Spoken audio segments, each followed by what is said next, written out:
Bien, como se lo decíamos hace algún instante, está con nosotros ahora Isabel Varela, integrante del programa de UI21. Gracias por estos minutos. No, gracias a ustedes. ¿Cuál es tu primera conclusión de las cifras que ayer presentaron las autoridades de secundaria? Bueno, a ver, primero es importante tener cifras porque eso nos permite analizar. Ahora, también las cifras solas, sin contexto y sin interpretación, pueden ser peligrosas. Entonces, digo, está bueno que tengamos cifras, hay datos que son buenos y hay otros que hay que mirarlos en perspectiva. Hay un dato que es importante, que lo queremos mostrar ahora. Las autoridades ayer decían que el 78% de los alumnos del ciclo básico aprobaron el año pasado, 10 puntos porcentuales más que en 2010. Eso se hace una comparación y presentan la gráfica que ahí estamos observando y que también la presentábamos anoche en la edición central. Pero también, en 2018... por ejemplo, se observa que cursaron tercero de liceo 40.825 estudiantes y cuarto de liceo, que allí figura como el primer año de bachillerato diversificado, lo hicieron 39.443. Es decir, que hay unos 1.300 estudiantes que de alguna forma se perdieron por el camino. ¿Cómo se puede analizar esto, la deserción estudiantil que se presenta? Sí, distintas cosas. Primero, promoción no es lo mismo que egreso. Un estudiante promueve y todavía tiene materias pendientes, claro. Entonces no egresa del sistema ni del curso, y eso también hay que analizarlo. En cuanto a la deserción, a ver, si miramos los datos que están en números dentro del monitor, por ejemplo, vemos los chicos que estaban haciendo primer año del ciclo básico en el 2016, contra los que están haciendo hicieron tercer año en el 2018, ahí tenemos una pérdida de 5.000 y pico estudiantes. ¿Dónde están? ¿Qué pasó con esos chicos en ese trayecto de primero a tercero? ¿No van a otras enseñanzas, por ejemplo, UTU? ¿Se pierden definitivamente? Eso no está comprobado. Bien, ahora respecto a los que sí aprueban, ¿en qué condiciones aprueban? Esa es la otra pregunta. Estos son números de estudiantes, no sabemos cómo, con qué habilidades, con qué conocimientos, con qué herramientas para enfrentar la vida o seguir estudiando salen egresados o promovidos, que ya te expliqué que eso es diferente. Que eso habría que hacerlo, porque no es lo mismo, promover y egresar son dos variables que son no dicen demasiado. Claro. Si uno no va a ver en qué condiciones se sale, con qué herramientas, con qué estrategias, con qué habilidades sale el sujeto. Eso habría que contrastarlo, por ejemplo, con los perfiles de egreso que tiene secundaria. Ahora bien, ¿Se evalúan esos perfiles de egreso para promover al estudiante? Esa es la pregunta que hay que hacer. Claro. ¿Y es un tema de secundaria o es un tema que ya viene de primaria? La idea de pensar al estudiante como el que hace la trayectoria educativa, donde los saltos generan problemas. Eso lo hemos vivido todos los que pasamos por primaria y secundaria. El salto genera un problema porque hay lógicas diferentes en primaria y secundaria, hay maneras de enseñar diferentes, hay maneras de evaluar diferentes. Entonces, bueno, ahí el que tiene que hacer el salto es el estudiante. Lo más lógico sería que hubiera una coherencia y un acompañamiento de la trayectoria. Los grados de aprobación de primaria también generan preocupación, porque también eso ya va marcando una especie de indicio, ¿no? En primaria los niveles de aprobación son mucho más altos. Y eso también es una pregunta que hay que hacerse. ¿Por qué aprueban en primaria tantos y luego en secundaria ese nivel de aprobación baja? Ahora bien, ¿por dónde habría que empezar para comenzar a resolver esta situación? 2 o 3 puntos clave que, por ejemplo, maneja el programa de UI21. Primero, una de las cosas que yo te decía, pensar la trayectoria del estudiante. Cómo acompañarlo en esa trayectoria y evitarle esos saltos de lógicas educativas.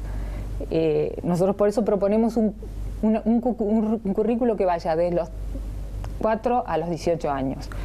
Pensándolo de 4 a 14, la parte más básica y después la formación de jóvenes. Y acompañar al estudiante y generar un relacionamiento mucho más cercano desde el centro educativo. ¿Cómo? Bueno, tratando de que haya docentes más tiempo dentro del centro educativo, que puedan tener contacto real con el estudiante, que no sea solo vengo a los 40 minutos de clase, me tengo que ir, que haya docentes docentes en el centro, que puedan entender al estudiante, que puedan acompañarlo antes de que el estudiante fracase o se vaya. ayer señalaban que hubo un gran aumento o un crecimiento de las tutorías. ¿Cómo funcionan las tutorías para EDU21? O sea, ¿entienden que las tutorías y las clases de apoyo, los docentes de apoyo han contribuido también a que mejoren los niveles de aprobación? Las tutorías son algo bueno. Todo lo que sea acompañar al estudiante es algo bueno. Lo que pasa es que hay que pensar para qué lo acompañamos, para qué tipo de aprendizaje le estamos dando ese acompañamiento. Es aprendizaje de aprender cosas, saber fechas, fórmulas. ¿Es eso lo que le estamos pidiendo al estudiante? ¿En eso lo vamos a evaluar? ¿En base a eso vamos a decir que promueve o no? ¿O en base a otro tipo de aprendizajes mucho más... que no quiere decir que no tenga que aprender cosas, sino que el sistema está obligado a permitir que el estudiante se desarrolle como persona. Y eso tiene que estar en el acompañamiento. ¿Cuál es el análisis que hace EDU21 sobre los planes que presenta actualmente la educación secundaria?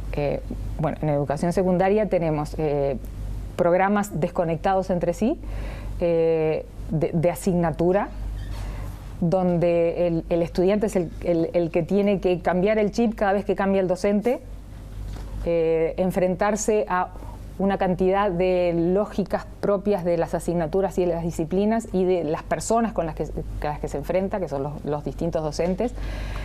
Y los planes no están pensados en cómo contribuir a desarrollar a la persona, ¿no? Están pensados en las lógicas de las disciplinas, que es lo importante de aprender de tal área.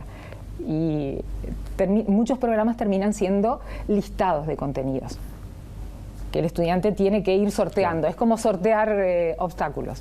Vamos a recordar, Isabel, a los amigos televidentes también, que el programa de EDU21 es un programa apolítico completamente y que está a disposición precisamente de cada uno de los programas de gobierno de los distintos partidos políticos que de hecho van a competir en las próximas elecciones. Es más, EDU21 lo que están pidiendo es que los políticos que están de cara a las elecciones de octubre piensen en la educación como uno de los grandes temas país y sobre los que hay que hacer un acuerdo. Porque no podemos tener una mirada educativa para 5 años y luego cambia el gobierno y otra mirada educativa. Mi referencia iba que precisamente en el marco de lo que estamos viviendo y a pocos meses ya de una elección nacional, bueno, ¿qué tanto se han acercado, ¿no? También los sectores políticos de los distintos partidos que están compitiendo por las elecciones a interiorizarse también de lo que es este programa, ¿no? Para poder de alguna manera sumarlo hacia el futuro? Hemos tenido reuniones con todos los espacios políticos de intercambio. Por ahora es un intercambio. Por ahora es un intercambio y creemos que es lo que tenemos que hacer. Nosotros no incidir políticamente, no vamos a incidir. Lo nuestro es técnico, es plantearles el tema desde el punto de vista técnico, nuestro análisis y nuestra propuesta.